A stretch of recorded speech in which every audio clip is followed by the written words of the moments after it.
In the great 1980s movie, The Blues Brothers, there's a scene where John Belushi goes to visit Dan Aykroyd in his apartment in Chicago for the very first time. It's a cramped, tiny space, and it's just 3 feet away from the train tracks.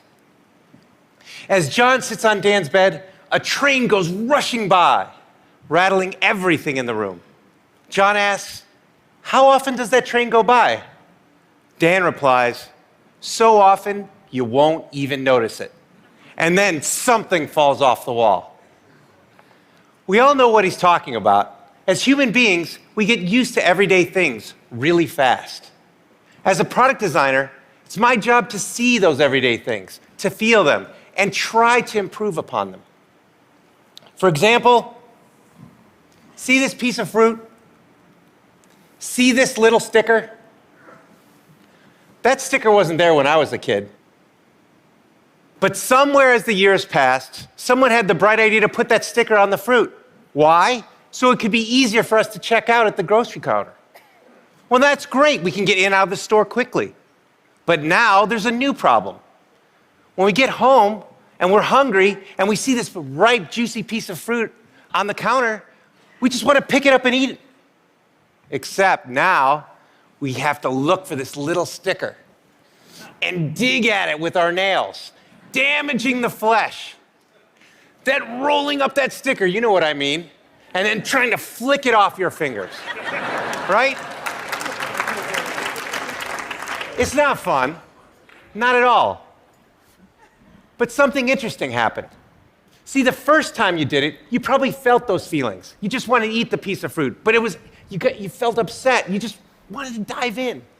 By the 10th time, you started to become less upset. And you started to just do the peeling the label off. By the 100th time, at least for me, I became numb to it.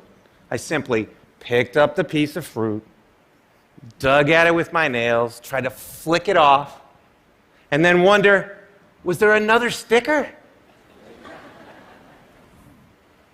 So why is that? Why do we get used to everyday things? Well, as human beings, we have limited brain power. And so our brains encode the everyday things we do into habits. So we can free up space to learn new things. It's a process called habituation. And it's one of the most basic ways as humans we learn.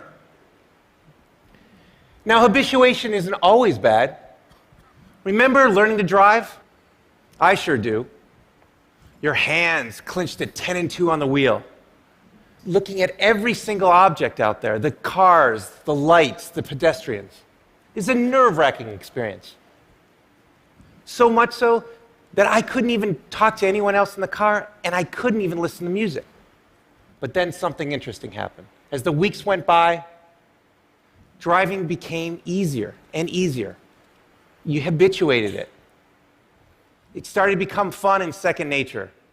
And then you could talk to your friends again and listen to music. So there's a good reason why our brains habituate things. If we didn't, we'd notice every little detail all the time. It would be exhausting, and we'd have no time to learn about new things. But sometimes habituation isn't good. If it stops us from noticing the problems that are around us, well, that's bad. And if it stops us from noticing and fixing those problems, well, then that's really bad. Comedians know all about this.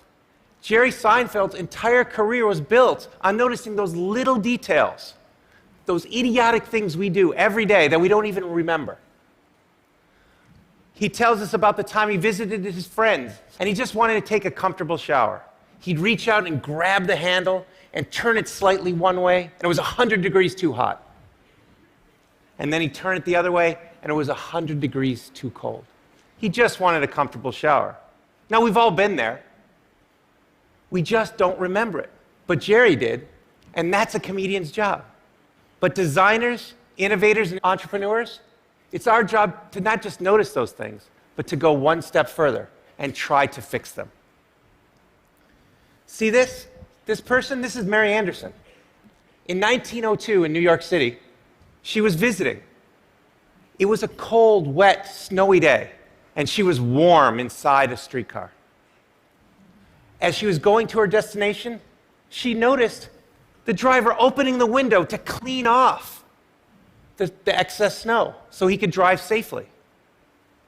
When he opened the window, though, he let all this cold, wet air inside, making all the passengers miserable.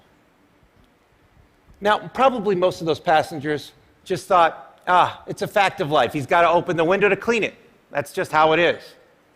But Mary didn't. Mary thought, what if the driver could actually clean the windshield from the inside so that he could stay safe and drive, and the passengers could actually stay warm? So she picked out her sketchbook right then and there and began drawing what would become the world's first windshield wiper.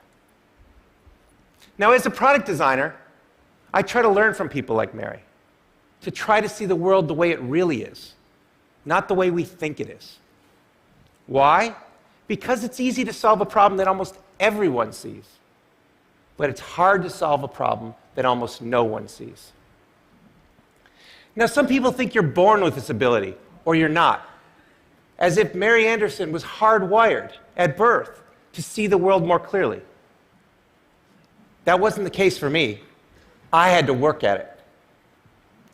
During my years at Apple, Steve Jobs challenged us to come into work every day to see our products through the eyes of the customer, the new customer, the one that has fears and possible frustrations, and hopeful exhilaration that their new technology product could work straight away for them. He called it staying beginners and wanted to make sure that we focused on those tiny little details to make them faster, easier, and seamless for the new customers. So I remember this clearly in the very earliest days of the iPod. See, back in the 90s, being a gadget freak like I am, I would rush out to the store for the very, very latest gadget. I'd take all the time to get to the store, I'd check out, I'd come back home, I'd start to unbox it. And then there was another little sticker, the one that said, charge before use. What? I can't believe it. I just spent all this time buying this product, and now I have to charge before use? I have to wait what felt like an eternity to use that coveted new toy? It was crazy. But you know what? Almost every product back then did that. When it had batteries in it, you had to charge it before you used it. Well, Steve noticed that, and he said, we're not going to let that happen to our product. So what did we do? Typically, when you have a product that has a hard drive in it, you run it for about 30 minutes in the factory to make sure that hard drive is going to be working years later for the customer after they pull it out of the box. What did we do instead? We ran that product for over 2 hours. Why? Well, first off, we could make a higher quality product, be easy to test, and make sure it was great for the customer. But most importantly, the battery came fully charged right out of the box, ready to use. So that customer could just, with all that exhilaration, could just start using the product. It was great, and it worked. People liked it. Now today, almost every product that you get that's battery powered comes out of the box fully charged, even if it doesn't have a hard drive. But back then, we noticed that detail, and we fixed it. And now everyone else does that as well. No more charge before use. So why am I telling you this? Well, it's seeing the invisible problem, not just the obvious problem, that's important. Not just for product design, but for everything we do. You see, there are invisible problems all around us, ones we can solve. But first, we need to see them, to feel them. So I'm hesitant to give you any tips about neuroscience or psychology. There's far too many experienced people in the TED community who will know much more about that than I ever will. But let me leave you with a few tips that I do, that we all can do, to fight habituation. My first tip is to look broader. You see, when you're tackling a problem, sometimes there are a lot of steps that lead up to that problem, and sometimes a lot of steps after it. If you can take a step back and look broader, maybe you can change some of those boxes before the problem. Maybe you can combine them. Maybe you can remove them altogether to make that better. Take thermostats, for instance. In the 1900s, when they first came out, they were really simple to use. You could turn them up or turn them down. People understood them. But in the 1970s, the energy crisis struck, and customers started thinking about how to save energy. So what happened? Thermostat designers decided to add a new step. Instead of just turning up and down, you now had to program it, so you could tell it the temperature you wanted at a certain time. Now that seemed great. Every thermostat had started adding that feature. But it turned out that no one saved any energy. Now why is that? Well, people couldn't predict the future. They just didn't know how their weeks would change season to season, year to year. So no one was saving energy. And what happened? Thermostat designers went back to the drawing board, and they focused on that programming step. They made better UIs. They made better documentation. But still, years later, people were not saving any energy because they just couldn't predict the future. So what do? We put a machine learning algorithm in instead of the programming that would simply watch when you turned it up and down, when you liked a certain temperature when you got up or when you went away. And you know what? It worked. People are saving energy without any programming. So it doesn't matter what you're doing. If you take a step back and look at all the boxes, maybe there's a way to remove one or combine them so you can make that process much simpler. So that's my first tip. Look broader. For my second tip, it's to look closer. One of my greatest teachers was my grandfather. He taught me all about the world. He taught me how things were built and how they were repaired, the tools and techniques necessary to make a successful project. I remember one story he told me about screws and about how you need to have the right screw for the right job. There are many different screws: wood screws, metal screws, anchors, concrete screws. The list went on and on. Our job is to make products that are easy to install for all of our customers themselves without professionals. So what did we do? I remembered that story that my grandfather told me. And so we thought, how many different screws could we put in the box? Was it going to be 2, 3, 4, 5? Because there's so many different wall types. So we thought about it, we optimized it, and we came up with 3 different screws to put in the box. We thought that was going to solve the problem, but it turned out it didn't. So we shipped the product, and people weren't having a great experience. So what did we do? We went back to the drawing board just instantly after we figured out we didn't get it right.